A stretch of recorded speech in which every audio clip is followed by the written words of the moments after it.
നോക്കടാ മക്കളെ, ഒരു മിടുക്കൻ മലയാളി നമ്മുടെ ഒരു വലിയ പ്രശ്നത്തിന് പരിഹാരം കണ്ടുപിടിച്ചു. സാധാരണ ചൈനക്കാരാണ് ഇങ്ങനെയുള്ള ഐറ്റംസ് ഇറക്കിയിട്ട് ഇവിടെ കൊണ്ടുവന്ന് വിൽക്കുന്നത്. ഇതാണ് ഐറ്റം. പക്ഷെ ഇക്കുറി നമ്മുടെ പയ്യൻ അത് കണ്ടുപിടിച്ചു, അതിന് പാറ്റന്റ് കൊടുത്തു.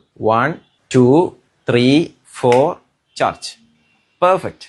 ഇങ്ങനെ ഒരു ഐറ്റം ഉണ്ടായിരുന്നെങ്കിൽ എന്ന് നമ്മൾ ഒരിക്കലെങ്കിലും ആഗ്രഹിച്ചിട്ടുണ്ടാവും. വീട്ടില്, പിന്നെ ട്രെയിനിൽ യാത്ര ചെയ്യുമ്പോൾ, അങ്ങനെ പല സാഹചര്യത്തിൽ നമുക്കിത് ആവശ്യം വന്നിട്ടുണ്ടാവും. ഇതിൽ 25 വോട്ടിന്റെ ഫാസ്റ്റ് ചാർജാണ് കൊടുത്തിരിക്കുന്നത്. This is a made in India product, designed in India and engineered in India. Keratin എന്നാണ് ബ്രാൻഡിന്റെ പേര്. വേൾഡിലെ first hold and charge device ആണിത്. നമ്മുടെ കൂട്ടത്തിലെ ഒരു മലയാളിയാണ് ഇത് ക്രിയേറ്റ് ചെയ്തതെന്ന് ഓർക്കുമ്പോൾ അഭിമാനം തോന്നുകയാണ്. നമ്മൾ വേണം ഇതിന് സപ്പോർട്ട് കൊടുക്കാൻ. ഇത് ലോകം മുഴുവൻ എത്തണം. എനിക്ക് മെയിൻ ആയിട്ട് പറയാനുള്ളത് ഇതിന്റെ ബിൽഡ് ക്വാളിറ്റിയെ കുറിച്ചാണ്. കിടിലൻ. പിന്നെ protection against voltage, over current, over heating, short circuit, ഇങ്ങനെ 8 ലെവൽ സേഫ്റ്റിയാണ് നമുക്ക് കിട്ടുന്നത്. 2 years വാറന്റി ഉണ്ടെന്ന് കേട്ടാൽ തന്നെ അറിയില്ലേ അവർക്ക് ഈ പ്രൊഡക്റ്റിലുള്ള വിശ്വാസം. ഈ ഇൻഡസ്ട്രിയിലെ ഏറ്റവും ഹയസ്റ്റ് വാറന്റി പീരീഡ് ആണിത്. ടൈപ്പ് സി ചാർജിംഗ് ആണ് വരുന്നത്. ഒട്ടുമിക്ക എല്ലാ ഫോണുമായിട്ട് കമ്പാറ്റബിൾ ആണ്. ഫോൺ തെന്നി പോകാണ്ടിരിക്കാൻ ഫ്രിക്ഷൻ പാഡും കേബിള് ലോക്ക് ചെയ്ത് വെക്കാനുള്ള സെറ്റപ്പ് ഇതിലുണ്ട്. It's a well designed kiddle and useful product. നമ്മുടെ സപ്പോർട്ട് ഇപ്പോൾ അത്യാവശ്യമാണ്. ഈ വീഡിയോ കൂട്ടുകാർക്ക് ഷെയർ ചെയ്യാൻ മറക്കരുത്. സേവ് ചെയ്ത് വെച്ചോ, എന്തായാലും നിങ്ങൾക്ക് ഇത് ആവശ്യം വരും.